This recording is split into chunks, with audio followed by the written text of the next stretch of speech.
Rain lashed against the window panes of the cozy cafe. Steam curled from Emma's untouched cappuccino. Her leg bounced nervously, a counterpoint to the melancholy jazz humming softly from the speakers. She checked her phone again, her heart sinking with each unanswered buzz. Where was he? Across the cafe, Mark sat nursing a black coffee. His gaze flickered towards Emma, drawn to the quiet tension that clung to her like a shroud.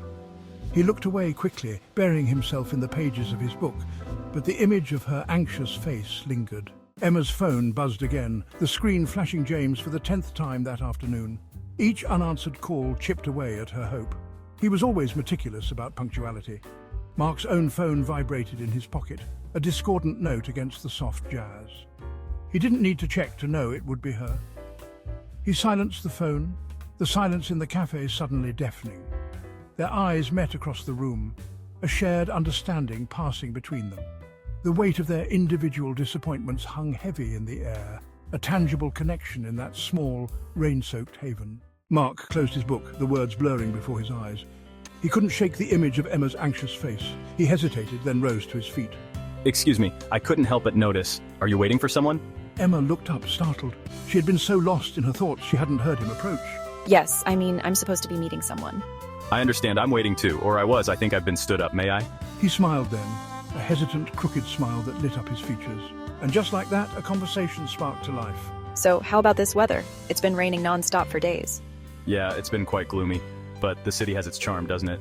They talked about the weather, the city, their shared love for the melancholic jazz that swirled around them. I love this jazz music. It's like the perfect soundtrack for a rainy day. Absolutely, there's something soothing about it. By the way, I'm a writer, just got out of a pretty tough breakup. I'm a photographer. I was supposed to meet someone here, but, well, they never showed up. With each shared story, the weight on their chests seemed to lessen. They found solace in their shared experience, in the realization that they weren't alone in their disappointment. The rain continued to fall outside, but inside the cafe, a warmth bloomed between them, fueled by shared laughter and understanding. For a stolen hour, they were lost in their own world.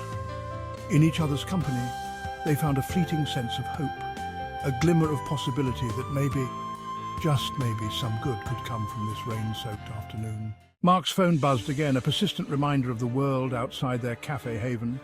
He glanced at the screen, his brow furrowing. It was her again. But this time, the message was different. Just a simple, at the corner table, wearing the blue scarf. Oh no. He looked up at Emma, his heart sinking. He had been so caught up in their conversation, he had forgotten to tell her his date was at the same cafe. He watched as her face fell, her smile fading like the last rays of sun before a storm. He rose to his feet, the weight of her gaze heavy on his shoulders. I think there's been a misunderstanding, he stammered, his cheeks flushing crimson. My date, she's here. He gestured towards a table tucked away in the corner. A woman sat there, her back to them, a blue scarf draped artfully around her neck. Of course, she whispered, her voice barely audible above the soft hum of the cafe. You should go.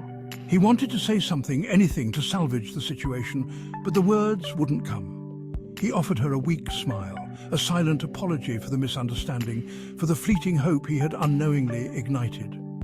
Then he turned and walked towards the woman in the blue scarf, leaving Emma alone once more in the warm glow of the cafe. As he disappeared into the crowd, Emma's phone buzzed again. Another missed call from James. She stared at the screen, a bittersweet smile playing on her lips. For a brief moment, she had allowed herself to believe in the possibility of connection, of finding solace in the most unexpected of places. She took a sip of her now cold cappuccino, the bitter taste a fitting end to a bittersweet encounter. The rain continued to fall outside, a steady rhythm against the window panes, a melancholic soundtrack to